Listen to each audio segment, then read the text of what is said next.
Hello, hello, hello. My name is Hawa Mukabi, and welcome to Sea Life Productions. Today, we'll be talking about a topic that often goes unnoticed, and that is men's mental health. June is seen as Men's Mental Health Awareness Month, and despite all the social media propaganda, all the posts, we want to dive into the real things. Do men actually speak? And when they speak, are they actually listened to? Today, I'm joined by two lovely guests to help us talk about this. Let's dive in. All right, so maybe we'll start with a small introduction. You will tell us your name and maybe what you do. So we'll start with. Yeah, so my name is Brian Taifa. I'm in the medical space, bank assurance. Okay. Yeah. And I'm Brian Okwach, interior designer, owning a company called Fine Breeze Interior Design. ooh, okay. We'll link that down here so that people can look for you.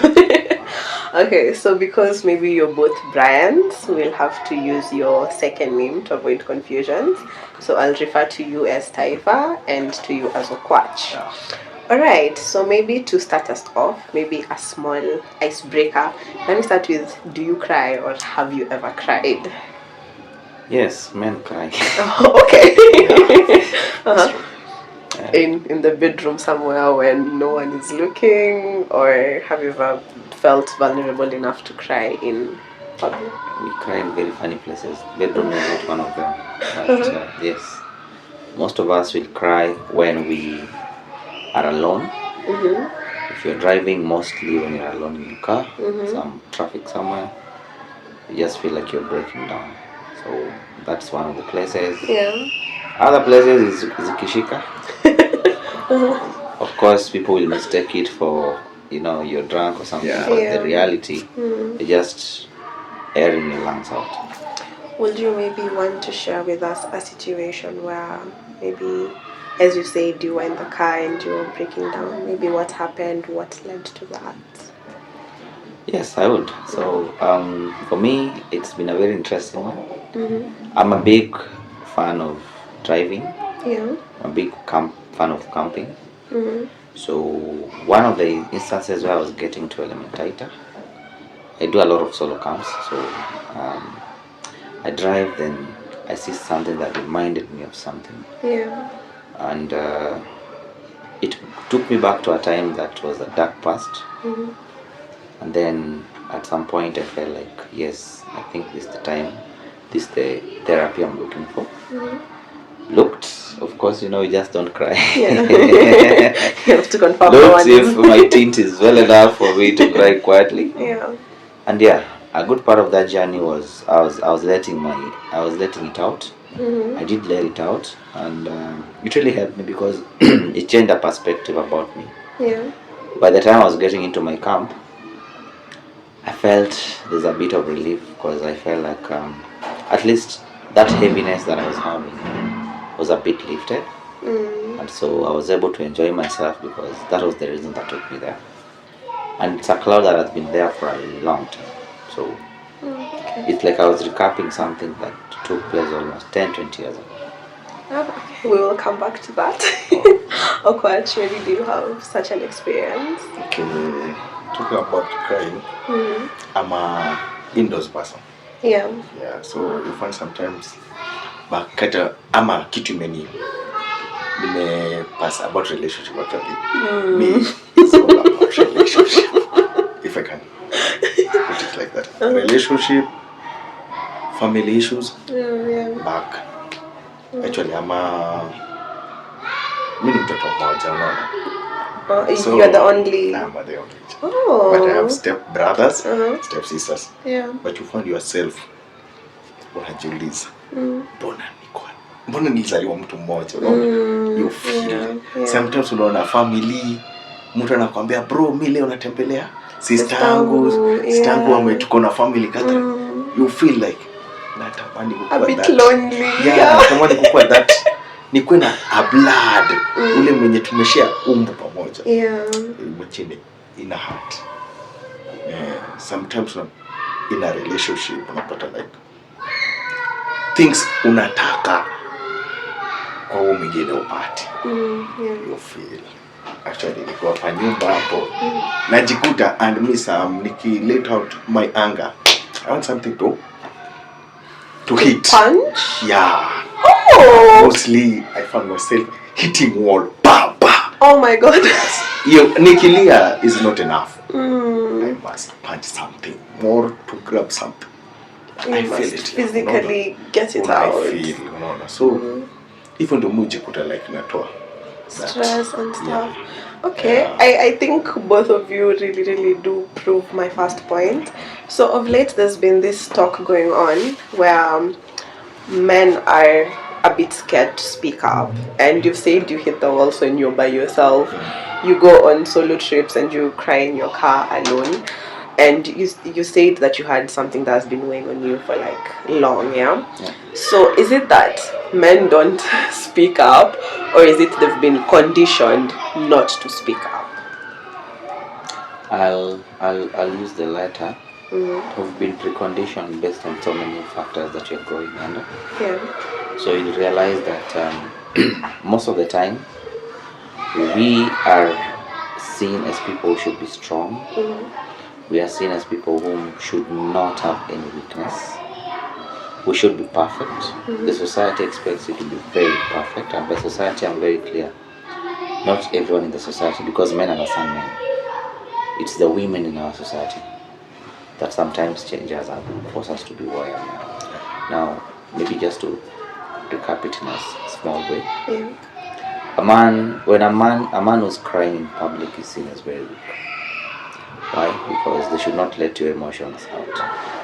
The only point where you're expected to let your emotion down is if you're in a private space, and if most likely in a space where you are either alone, and we've conditioned ourselves, because you see sometimes the way we grow up, we are not trained the way women are pampered when you're growing up. Kind of feel, talk, do that, do this. When you feel like this is not right, you do that, talk to so and so, catch up with this and that. Look at it all the way from your life, from a very young age. You've been taught to talk. For us men, is when you talk, it's like you have excuses. People look at it like it's a big excuse. Why are you even talking? Get answers. Get your answers. You are a man, Get the man out of you. Be strong. You see. So that is where we grow. Then I was listening to what he was saying. Me and him we fall from the same tree. I'm also alone. I've grown alone. So you can imagine when you lose your parents at a very young age, it changes you. It preconditions you even worse. Because most of us who talk to our parents, most likely maybe the dad, how did you make it? This is a point where now you're not talking to anyone. You talk to uncles, they'll be like, you know what? Be a man. You start looking for aunties, you've been crying a lot. Move on. So it gets to a point you're like, now you're moving on. But you're moving on in a direction that you are really getting away from society. You look at the society and you're like, this is not the society you want to be. So this is conditioning that happens ever since a boy is little. Thank you. From childhood. So you just grow up knowing like, my feelings are to be shoved inside and not to be. And maybe just on what you said, is it that the men, like that's now your father figure or maybe your uncles, who tell you don't show your emotions or be a man, or is it the women? Is the experience the same if you try talking to your mom and talking to your uncle? So I think I'll answer that in two ways. One, when you have, like for example, when you're born you never know anything. That's why you go to school. So in school you're taught 1 + 1 is 2. This is how you deal with this. This is how you deal with that. For men, most of us, we are not so lucky to have that kind of education. Why? Because you are taught to be a man. Be a man. A man is seen as a pillar. You should be this. You should be the one giving solutions, not yelling out for things that are not making sense to you. So when they see you at that shutdown, it changes a lot. It changes, number one, you look as weak. You look like someone who, in your head, you're not a man. You're now a crybaby. Yeah. And yet you're an adult. Lastly, especially if this has to do with, like I was here listening to him talking about relationship stuff, you expected that you should be yelled at, and you should not even talk. You should just listen, say, hear it out, and say sorry. Sorry for a mistake you've not done. You see how we are preconditioned? Because we need to, I don't want to use that very ugly word, but we need to be the good ones. If in a scenario where you know clearly the mistake is not my mistake, so you see, we are forced to precondition ourselves to be in a place where this is it. When a woman does this, or when a man, and I'm not being gender based here, but the reality, in fact, when I'm to talk about matters relationship, me, I'm married, so I'll be honest with you. And I was even telling our colleague earlier on that you better be prepared when you want to be married. Why am I saying that? I'm 6 years down the line, and I'll tell you this. Marriage, as a man now, you should be, number one, the provider. The 3 P's, I'll not talk about them here. You should be that. You either do it or go home. Because if you don't do it, someone will. Or be single. Exactly. And there's no any point, like when you have, let's say even make it worse, you have a baby. They come crying, daddy, I'm this, I've been chased for school fee or whatever. Everyone looks at you like you should be the one giving the answers. Exactly. And maybe in your head you don't even have that school fee. But you see, that is going to force you to be someone you're not. Because either 2 things, you either go steal or find another way. The way must come, because of course it is not through salary. For the salary people. So it is another, you have to find a way so that this person go back to school, or there are those basic things that you need to do, and if you don't do them, disrespect starts there. And I call it the utang kind of war. Why am I saying it's utang? It's utang because, one, people gang against you, your own family, your own child, your own wife or boyfriend or girlfriend, your girlfriend, they'll gang against you and they'll be like, you know what, ule ndo mbaya. Yet they don't know the pain you go through sometimes. So I'll be honest with you, yes, there's a way we are preconditioned. And this preconditioning is why you see we are losing so many good people, good soldiers. I wish they just had someone to talk to. And thank God you've made a month where we can talk about it. Yeah. But men, we don't talk much about it, unfortunately, because when you do, you're weak. And you should quit and go back home. For the soldiers, a bit of it. It's going to go better days. Okwaj, maybe because you said you've been in relationships where you felt a bit hurt. Have you ever spoken about it? Have you ever sat down with your girlfriend and been like, oh, by the way, kuko hivi na hivi na hivi, or just like Taifa here, do you feel the need to be that strong provider? We've said the 3 P's. Okay, nikisema like that, hapo ndo tunakuja at a point that unasikia tunafia kushare. Why? First thing, ukijaribu to share to your girlfriend, ataona like, oh, see, right, so, yes, you're man enough. You'll be damned. Yeah. Immediately. Yeah. And hapo ndo vitu zina turn. Unasikia tu hapo ni red flag. Na baki zile like, so we fear unakufa naye.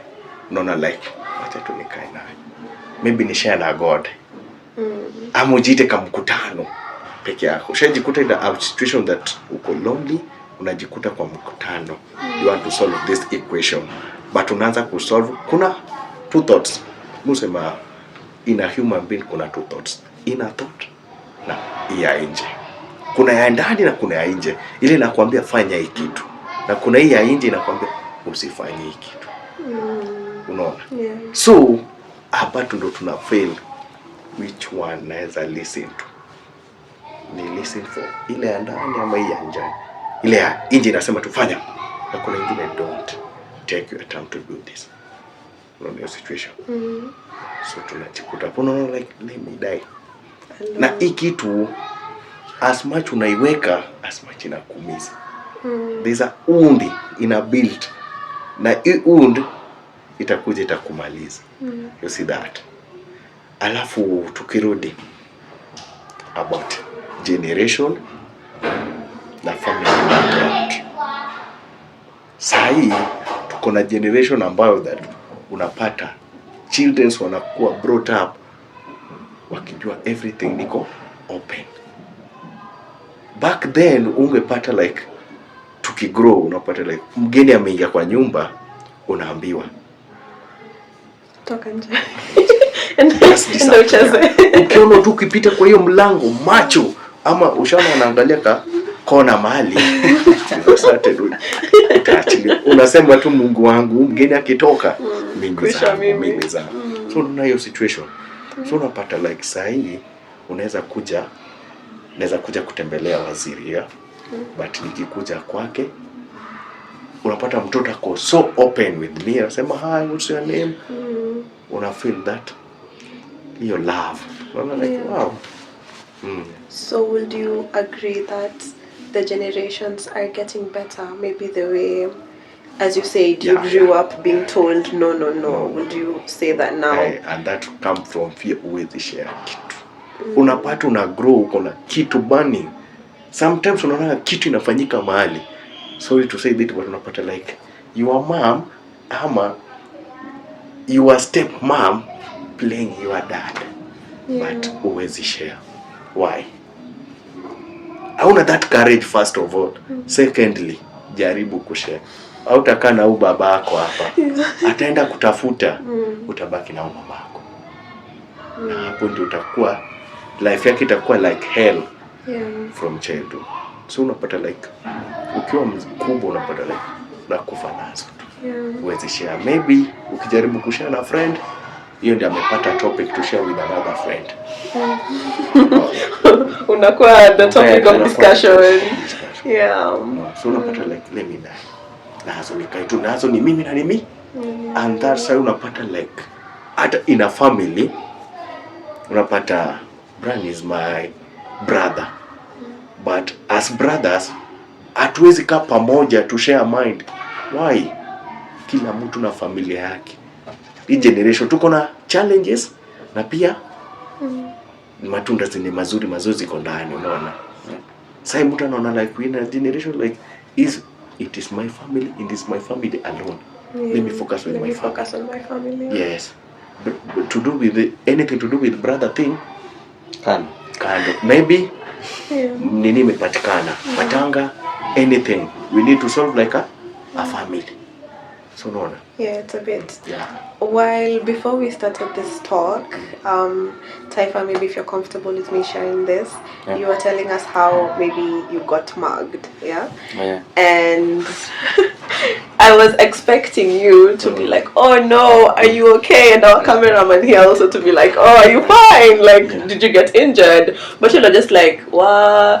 And that actually really scared me, because if it's me and my girls, and my girl tells me that she got mugged, we would have to go for therapy and spa retreat. Ukiangalia venye ukiangalia venye hii conversation naenda na situation venye umeshare na vitu umesema, kuna relationship kuna hapa generation which maybe generation yangu na Brian ni tofauti na yako. Mimi si ni millennial, wewe ni Gen Z. Unaona, umekuwa pampered. Ukiwa na something burning you share. But sisi unakaa kando. But then I would assume that because you guys have said that a woman wouldn't listen, or they would expect you to be strong and stuff, so I would expect you to be your brother's keeper. So in such a situation, why don't men themselves come together and decide to be vulnerable to each other? Because if he's telling you that he got mugged and you can't even offer him a hug, of course it wouldn't be he wouldn't feel comfortable telling you about deeper stuff. So why are men themselves so closed off to help one another? Let me think. I think I have an answer to your question. I'll just put it in one word. Like I said, and I'll repeat this in a very quick way.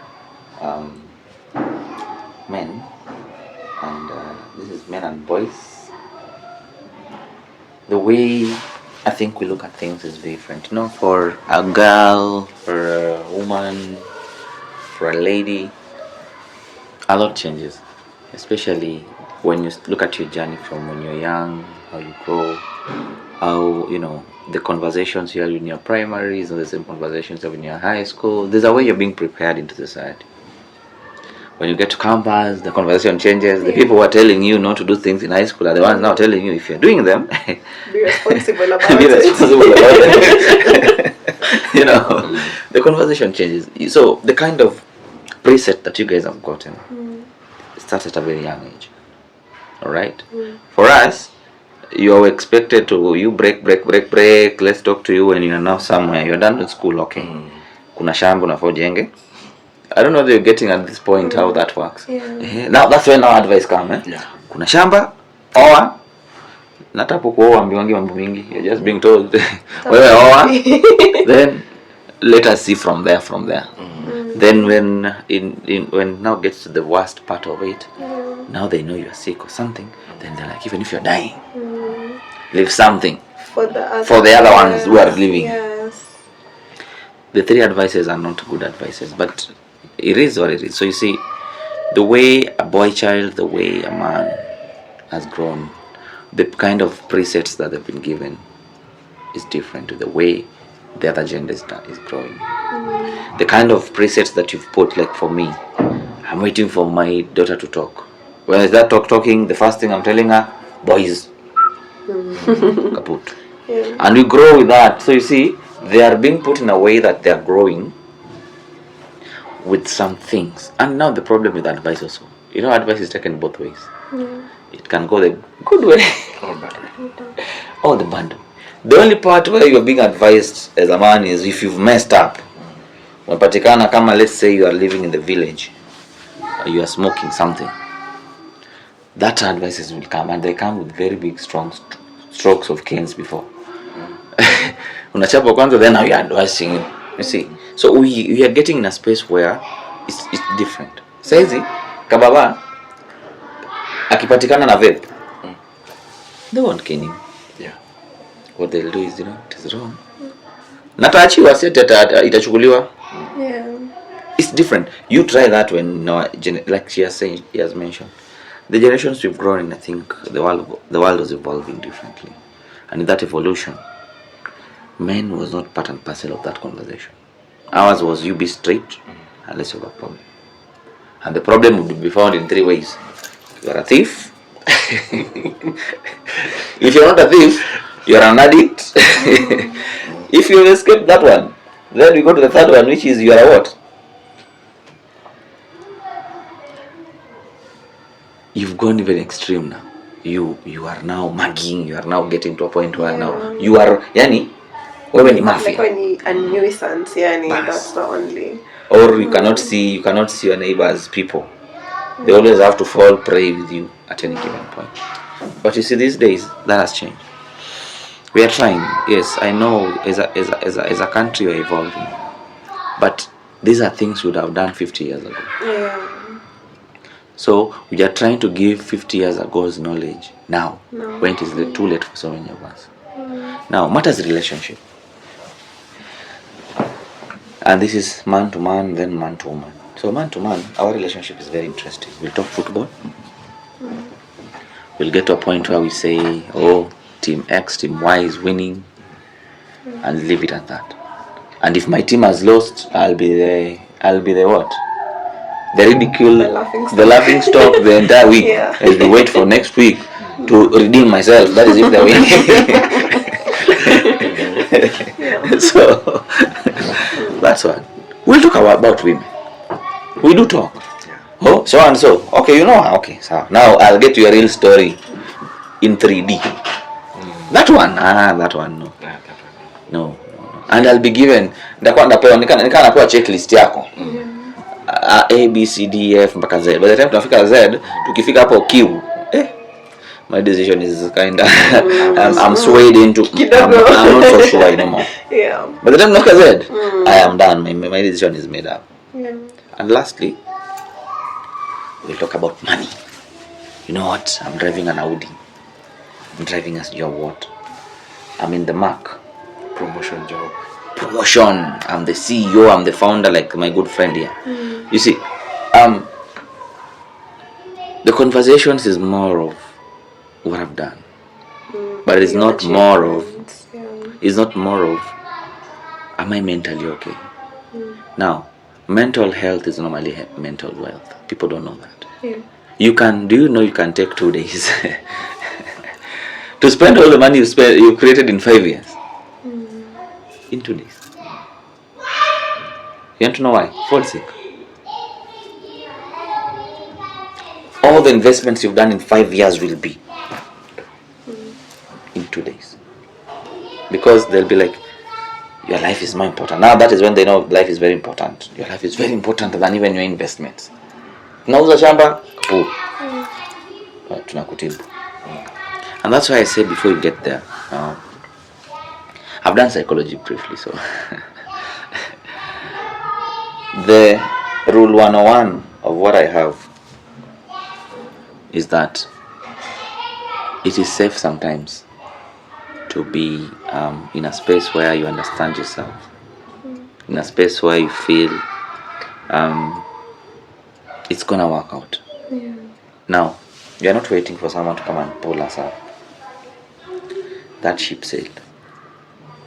Right now, more what we are looking for is who is willing to lift us up from down there.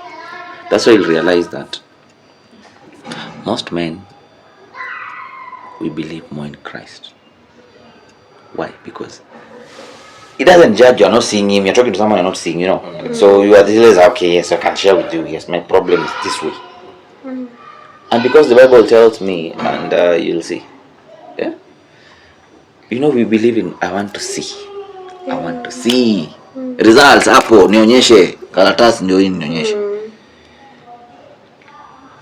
You'll realize such a person akiingia hapo kwa Christianity, Islam or whatever faith that they are in, a lot will change for them. Comparing it to someone whom you don't believe in anything, uko tu, that's where now most men will drink themselves to death, if it is drinking, or if it is kuvuta to death. Why? Because the consolation comes there. Yeah. It's a short term one. I'll be sleeping for 8 hours, knowing very well for those 8 hours, no one is bothering me. My head is at peace. I work with the new problems, not the problems that I'm living. New problems. Oh, I'm over. Oh, tumbo inanisumbua. By the time I get now to where now I really want to be, so it's just escaping reality. We love escaping reality now. Yeah. And it's a sad one. It's a sad one because that's the truth though. But if I sit here and tell you about a man, I can take the whole day. So I'll sum it up there. Yeah, okay.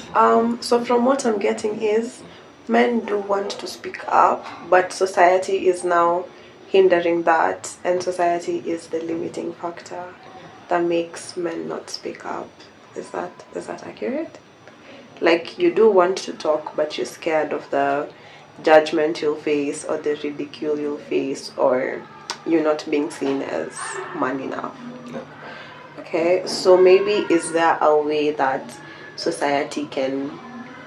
Okay, let me start with, how do you want to be listened to? What would make you feel more listened to and more... Kwach. Actually, tukirudi back, hii kitu inaanza tu like tuseme hakuna venye tunaenda. That's why nikakwambia in a point that saa hii generation tuko is you and you alone. Hakuna venye unaweza change. Hawezi anza kujaribu kuchange kitu. Hawezi make. You alone you can't. Yeah. Is maybe ufanye kwa familia yako, in your house and your people. But trying to change the society is something so hard. But don't you think that's what we're doing nowadays? There are men villages, men talks. This is something that was unheard of in the past, yeah? So society is coming together and having villages where men are talking, talks where men are talking. So we're trying to change it one step at a time. And so now we want to know from the men, how do you want that system to look like? first of all, ili fika point that unapata a man decided to open up to someone. Imemchukua time. Na pia ataangalia relationship between yeye na mwenye anashare na. Maybe is a therapist. Ataenda kwa therapist mwenye ambaye amjui na anajua ako safe na therapist. So so italingana. So okay, so what I'm getting from you is men are more comfortable talking to strangers than they are talking to people who know them or people that are close to them. I think that explains why men are very good at football, and you'll find men at the lift just talking and laughing like they've known each other for years. But now talking to your wife or your girlfriend or your mom or your best friend, that is so hard. It becomes hard, and maybe I can just add to what he's saying. The comfortability comes in. I'm talking to someone who's not gonna judge me. The judgment bit is where my problem is. So I'm talking to someone I know. He's not gonna take this to someone I know. Okay? And you'll realize, look at it, when men are going in these hangouts, okay? A man, I don't have to know who Brian is. I don't even need to know his name. But we'll be there laughing our lungs out, drinking, having a very good time. In fact, anyone passing by will be like, hey, you guys are very good friends. And tumekutana hapo.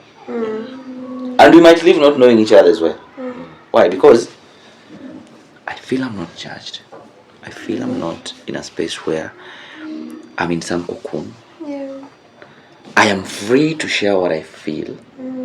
Do you know, men would go to, like, for example, me, I love traveling a lot. So you might meet, let's say you're going to one of these expeditions. You find that you've gone with, let's say, half men, half ladies. You realize when you start, all of us will sit differently. Ladies will sit there doing their thing. Until the alcohol kicks in is when we now want to know each other. And it is both sides, because now everyone is, in fact, we'll be asking ourselves, why are we even sitting the way we sit in a boot when they're in the point.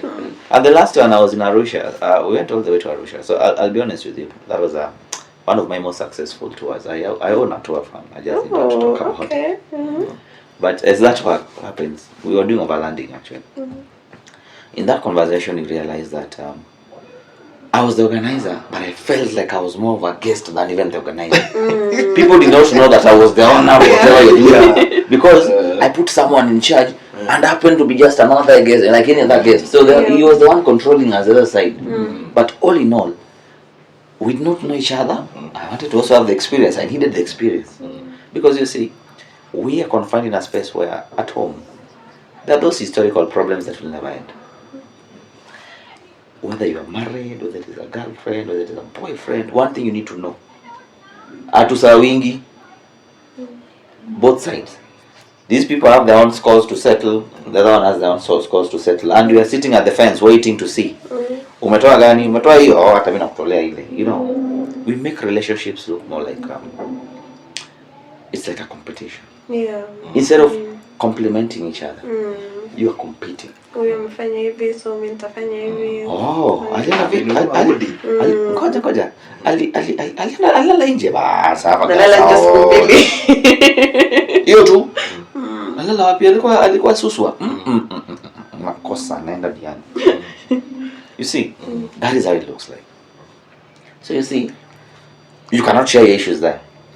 So when I go to these overlanding things, I'm like, by the way, nana napitia shida napitia, and we wait until there's sorry to say this, there's people say alcohol is bad. It's how you use it is where the problem starts. It is a good thing and it's a bad one depending on how you use it. Because alcohol will trigger something that you cannot do normally. The truth be said, normally you can never share something, some deeper things like, oh, you know, me, my marriage is not working, my girlfriend is, I suspect she's akona ka sponsor mahali, mbaba za huko na colleague wake mahali kuna venye, you see all those stories you'll never share. What you pay antidote Kanangena ya kwanza hivi, toto ya kwanza, ya tatu, tunaongea. And men will talk freely. You know, people dismiss and people disregard drunkards. Yeah. Those guys are the most honest people you're going to find. Because he's not filtering. Yani, unaona ile nini? That ka cloud of lying. It's visible now, yeah. Okay? So he has nothing to lose. Ukiona Betha acha nikwambie. Mlevi akisema wewe unagongewa ni kweli. He has seen. Yeah. Mlevi asema wewe tunakujua sana. Hiyo pesa yako is not genuine. He knows. Kana yeye the next day muulize sasa uko unasema je kuhusu ile pesa yangu. Ajui. Yeah. And you will blame it on no. I was under the influence of alcohol, end of story. But the truth of the matter, those people will speak. And that's why, if you really want to collect as data analysts, I'll be honest with you, if you want real feedback about a town, don't go for the ones who wear suits. Go for Tafuta the chokora. drunkards. Tafuta chokora, pe chakula kwanza. Then add, if they're drinking, or if they're in their gang now, pay to one more. Kana 20 minutes, you'll know everything in that town. From the mayor to everything. Why? Because there's a way that cloud inatolewa, not that kind of substance. Alcohol is not bad. We are the ones who abuse alcohol. Yeah. Okay? The same way, sorry, and I know you wanted to ask something. Oh, no. The same way, for a man, find him 0% sober, 0% or 100% sober. You'll have very boring conversations. And that's why you don't like each other, because you start telling me, oh, you know, ABCD, and I'm like, okay, unaniambia. So when I see it, I'm like, I don't know, watch it after them kutuongea na them labda, maybe. Okay? A lady will ask you, your hair looks good, we'll talk about your hair. You have a story to tell. A man will be like, you know what? And then Minnesota. Na umjui? Minnesota bana, uko na 500 hapo. Okay. Sina. Of course hata kama niko nayo sina, but sina. Sina. A very that conversation ends there. Yeah. A lady will be like, hata uliza anataka 500. Nilambe nakaa mbaya. Nilambe nakaa mbaya. Unaiona? Okay. Wewe ndio mwenyewe unajitolea kama very good learned man. Unataka kuitengeneza lini? Tunatengeneza lini? Na invoice inashanga hapo. Okay, let me see. Ulisema ni 3k. Niko na 1k. Ama niko na 2k. Utaongeza? Ting karatasi ndio. A 2k you never plan for. Imeenda. Na hata on your way you'll be like, okay, wait a minute. Na pesa. Takle nini sasa leo? Ile kama mkutano. Unajua ni wewe ukitoka kwa zile za wait, na hiyo silikuwa ya mafuta. So in a nutshell, anyway, what I'm trying to say is, would easily open up if we are given a platform. But the society gave us no platform. Yeah. And I'm not blaming the society. We are done blaming. We are grown-ups now. So my advice, and this is maybe my peace of mind, is that a man can make his own space the way he wants. Why? Because you make or break yourself. There's no one to come and rescue you somewhere. One thing me have picked, because me have been a victim of so many things. I've been a victim of domestic violence. I've been a victim of so many things. I'm sorry about family, that. that family you're touching on. I've been a very big victim. I've been a victim of so many things. Relationship wise, na si nimetumiwa kama good example mahali. Ushaona watu tunakanga, this one is the problem. I've set a very good example to so many people, or stepping stone to wherever is getting where. I've been there. One thing I picked in my school of thought, and I learned that a bit late, was that sometimes a man has to be whom he really wants to be. And that is not defined by any book, no piece of advice, no talk. Sometimes you sit down and just ask yourself the hard question. Am I going to continue living this way, or do I want to live that way? The moment a man sits down and calls himself to the kampunji, Then you sit yourself, there's the advocate, there's God somewhere. Yeah. They are everyone. They say Satan is also there with kumbukumbu of what's happening. So when all of you sit down in that one meeting, then you start realizing that indeed I need to do better. Yeah. Now I've been personally I've been there. I have seen people, it's like mpaka unajiuliza kwani watu wakwetu walifanya ile kitu. Because you are molding people when they graduate. Wanakuwa. Na wakangi by the way. Unashanga mtu hivi 2 months. Married. Mpaka unashanga. Unakaka you molded someone 3 weeks. Tunaenda Rusi. Mnakaka a month. Alienda US. Wazileza okay. Kwani mimi ndio nimefanyia nafanya clearing afford Sasa the village. Unajiuliza kwani hapa kwetu kwa village kuliendaje mtu? Haya. Kwako. Hey, Hiroshima, Nagasaki. Mna solve leo. Hata pitangi leo jioni. Another one has come. And you know, and this is now where men really mess it up.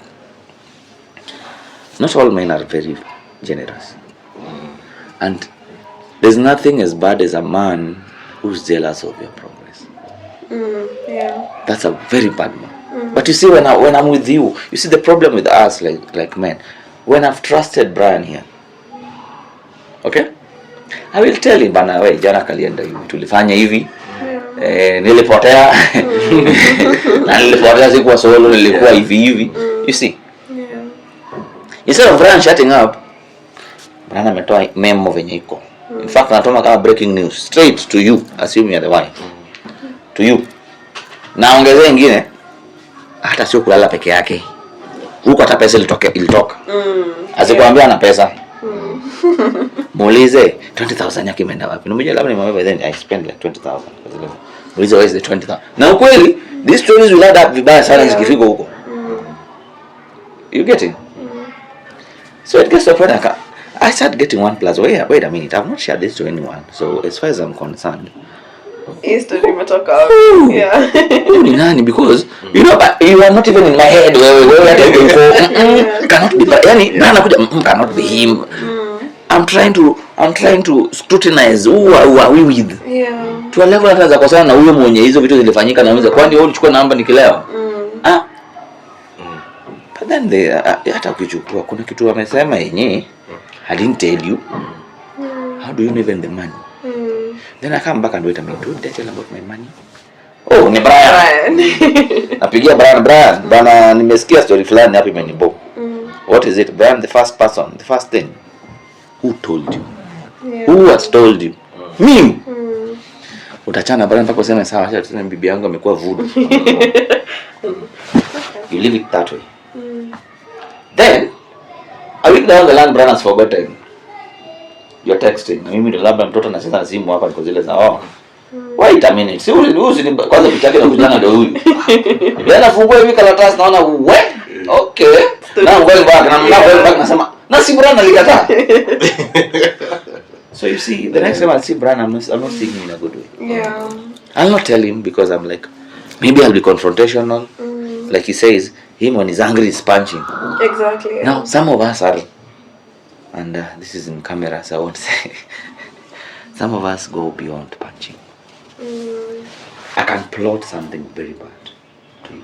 Yeah. I think that was actually going to be my next question to you guys. I can plot something very bad to you. And I'm a master in that. Because and for me, executing those. For me, it only stops when it is done. It might fail today, it might fail tomorrow, like until that day. Brian, I might look at you this and I'm like, okay. Now, nijifanye DCI sasa.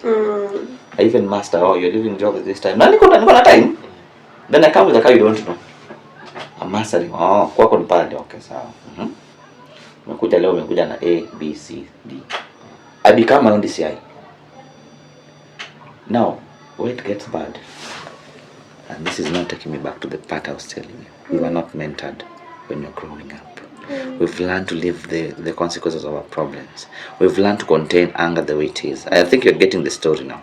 Now we've learned not to forgive so many people. Along the way, there were people we did not forgive. Some God decided to take, which is good, and we say yes, take. Kwa huko list one problem done na tunasonga.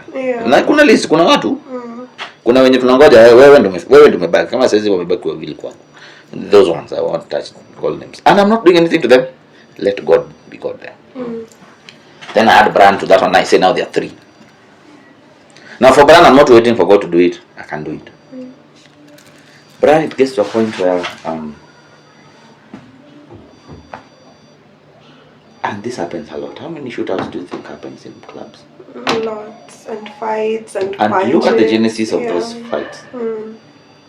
It is something you didn't. A woman is involved someone. Being married is not a permanent ticket to be being faithful. Tuseme tu hapo, tuache hapo.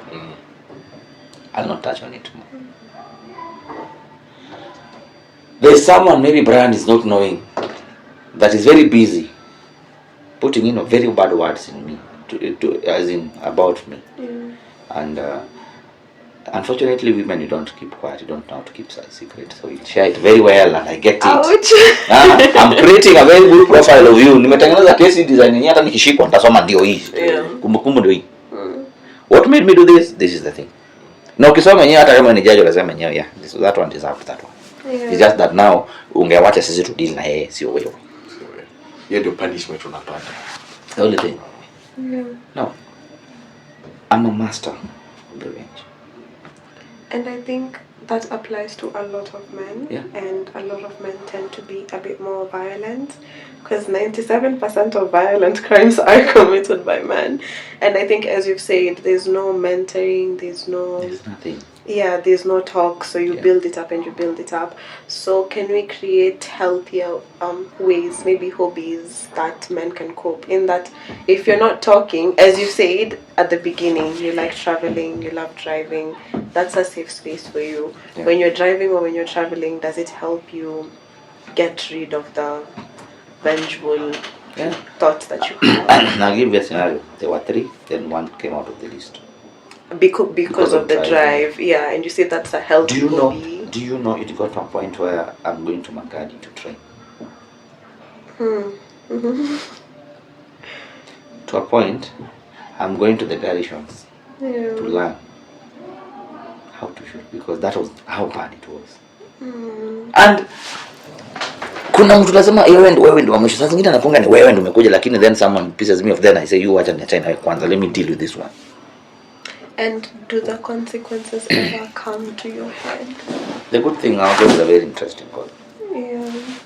I end up doing nothing in all of that. No, I'm saying for some of the men, just trying to put myself in that headspace, pissed off at someone, and you're like, oh you learned takipata. At that moment, is it just the rage in your head, or does what comes after, does it ever cross your head? I'll answer you this. When you pour water into the soil, you expect it to hold unless it is clean. It goes deeper. So when it sinks, it will go to a level where that water can no longer move. It gets to the base level, right? That is how hate works. For some of us, the hate is not, you are not the problem. You're just being a pawn in my big problem. I have bigger things to deal with, but I've gotten a punching bag where I need to deal with. And unfortunately, you happen to be up on that list. Now, me personally, I'm not violent. You'll not find me hitting you. But I'll make sure whoever is doing it well. Okay? And we must have common interest with that someone. I'll not go far. I'll look for someone you've also pissed like that one. Then now, I'm adding gasoline to your fire, to that fire there. With facts. And it gets, now this is now it gets bad. I will tell them, you already know that bit, now I know more. And maybe you might have shared, the other person. You've told me, nani anakuanga hivi na hivi na hivi. And hakuna kitu namwanga mwanaume, like there you go, being tampered. Then I tell him something that he also did, and it is true. Now umesema said na anything. I am just feeding the beast. The beast will go itself and it will do whatever it needs to do. Yeah. Pass me where I sit in my scores. Done. Done. I have not hit you, but I've contributed greatly to you. Yeah. There are times I felt so bad to a level. How to get a hobby. These days my hobby is driving. Driving. And this is a story maybe. I've never shared this before on camera, so I'll tell you. There was a day, not so long ago actually, it is sometime last month. I was so pissed. I was with my friend. Then we decided to go somewhere. I'm not calling names. In that summer, while we were busy chilling, we met friends. Like I said, men can make friends easily. Yeah. So it was very interesting that our friend did not come alone. He was in a group of other friends and cousins. And unfortunately, they needed more company there. We are two. That's around 10, around saa 10, everyone is doing their own thing, everyone's doing their own thing. By around 7, zimeshika. And because we came with a car, not my car. My car was being driven by a friend too that time. I am the one who personally said, let me keep my car in some petrol station near here. There are 2 petrol stations near, so I won't say which ones. Yeah. So kept them there and crossed the road the other side because then they had gone the other side. Yeah? And we're like, you know what? Mimi situmi gari. So you need company there. Twende. To cut my long story short, we were in Nyeri by around 10, 11 years ago. Guess what? My very good friend decided to misbehave. So the whole team was still as this guy, you can leave him here. Why are we going with him, by the way? And he's really talking badly. Yeah. We're talking badly about you guys. About the people who was anaongea vibaya huko. Yeah. Manzi is like, you guys want to kill us, you are this. Yani zikazi zimemnice. Yeah. I'm trying to tell him, dude, every last gari wenyewe bana. Na wewe unajua penye tuko. Ati no. Alight. Na sasa he decided to be violent to a level kamtoa because alikuwa kwa mlango. Nikamwambia kuja hapa. Nikamtoa literally kamweka hapo. Na ni mzito ni kama huyu. Hey, bado, he's not quiet.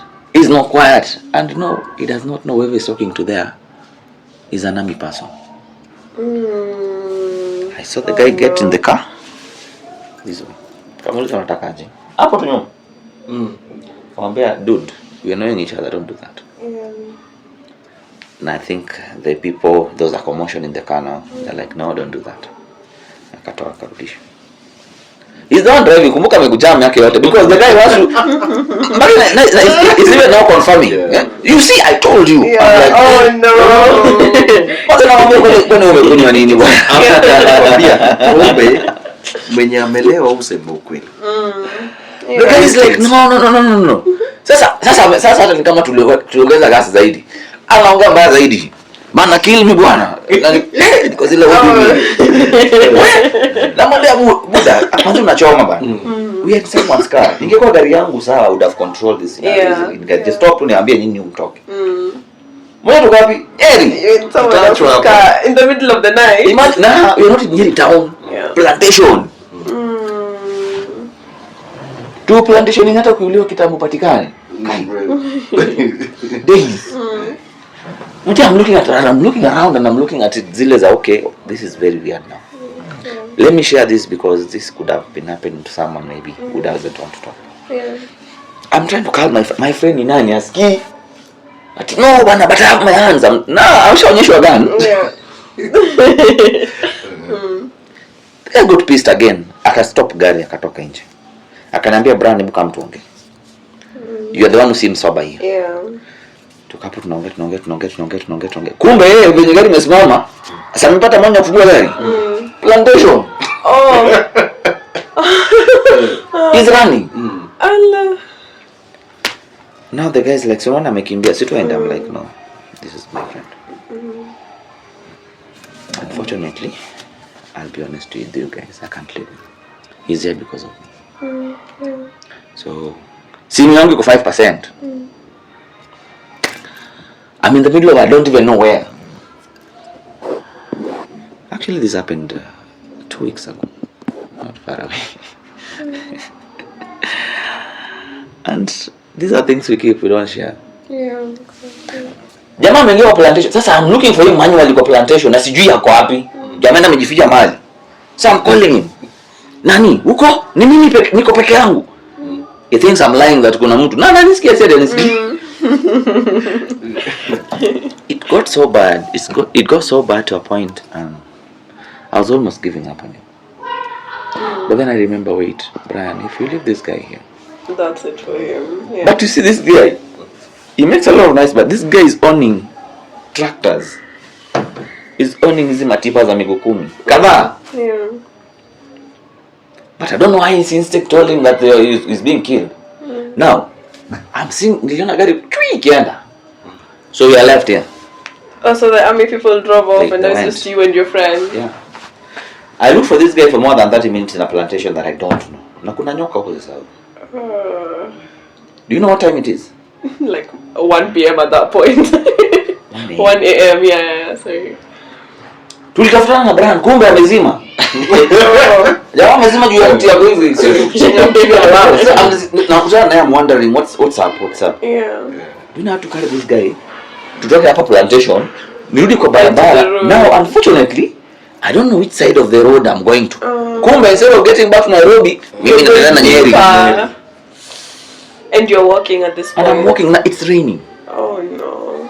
No Uber, nothing. Which nothing. Uber? Nyeri kuna Uber gani?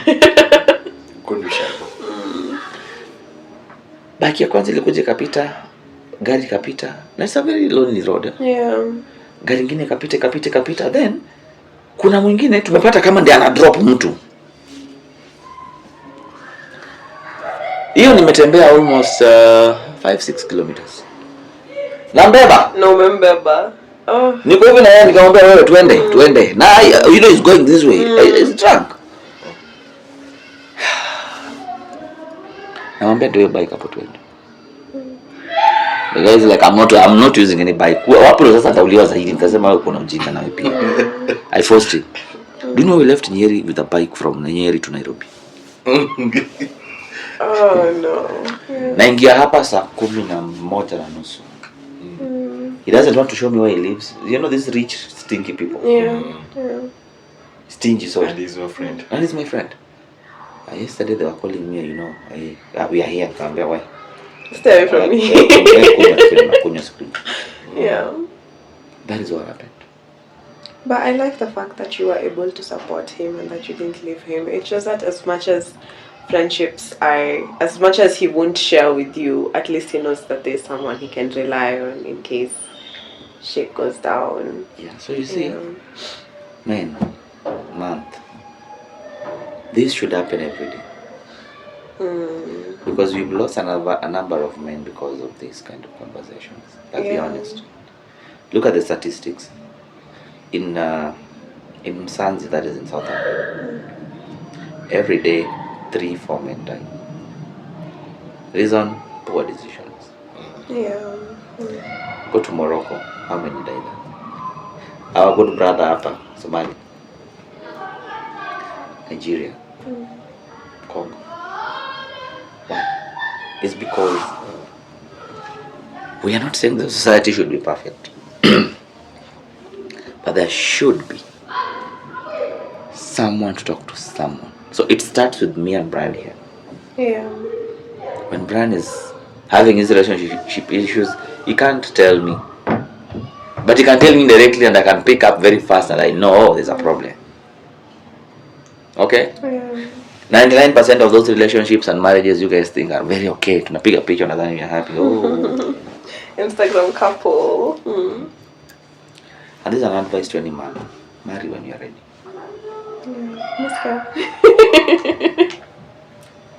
Marry when Do you're not ready. rush to marry when you're not psychologically, emotionally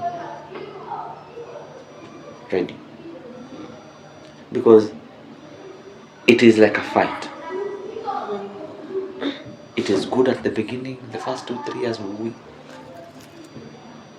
now be a veteran.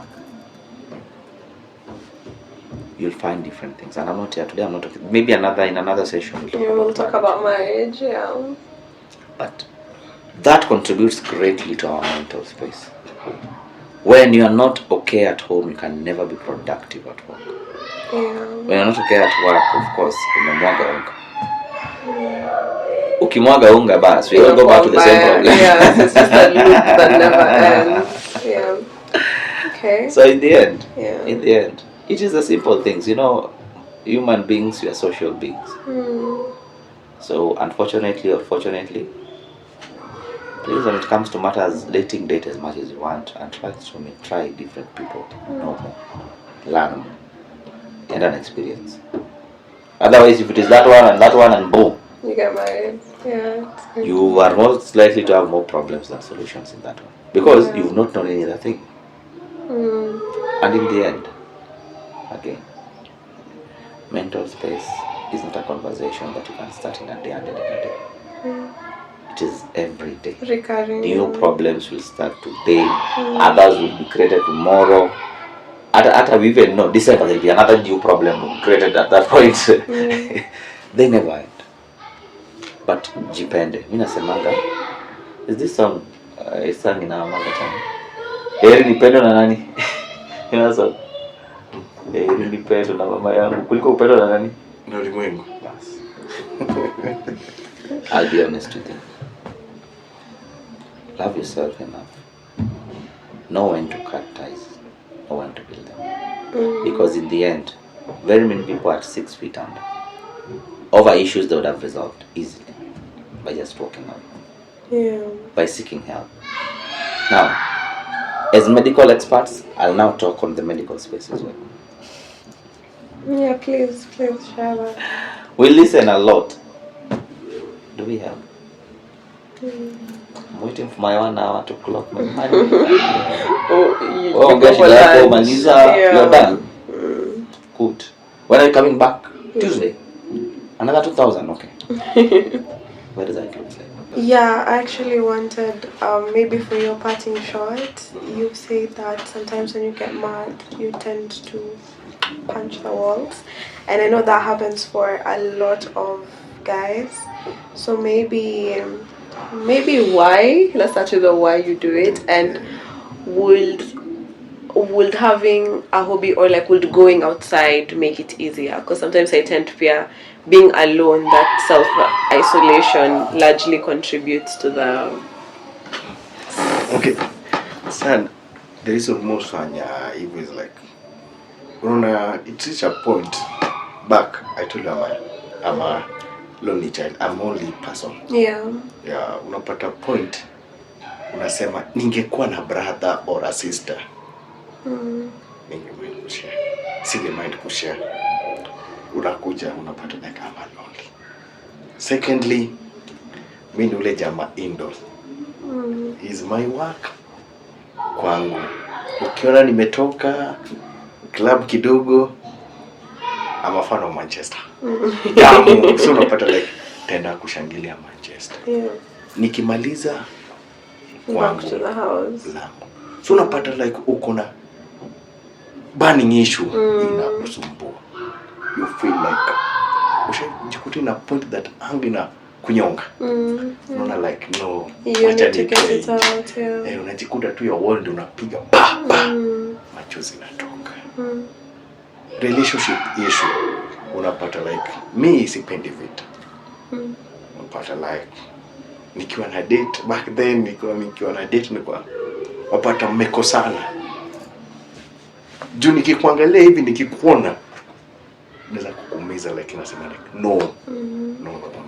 So me create natafuta tu mbinu naweza toka hapo niende. Nakwambia please imeisha. Hata kama ulikuwa mbaya umefanya kosa lakini nataka sitaki kelele. Feel na point unaambia nipige kinajileta nasema unasema like no. Huyu nikipiga au juu venye yako utamkonga tena ni chini na police case. Na vitu kama hizo. So mtafuta mbinu. My best way ni release that anger inside, nipige kitu juu nikishare ni kama nime umejiexpose. Yeah, you're very vulnerable. mimi ni ule mwenye sipendi kuexpose vitu zangu. Okay, alright. But if you were to share, then that would help you a lot and would minimize that a lot. Kwa guilty, sipendi kushare. Ni mimi nikufe naye. Uone nikishare, umenifikia mahali. Ama nikutrust. Yeah. Yeah. Okay, well, we're out of time for today, but we will surely meet up and continue this conversation next time. Thank you so much. This has been such a lovely talk. Thank you. Thank you. Thank you so much. Maybe I'll say one last word. Yeah. Sometimes you need to accept that life is unfair. No one's coming to save you. Yeah. So, thank you. Thank you so much.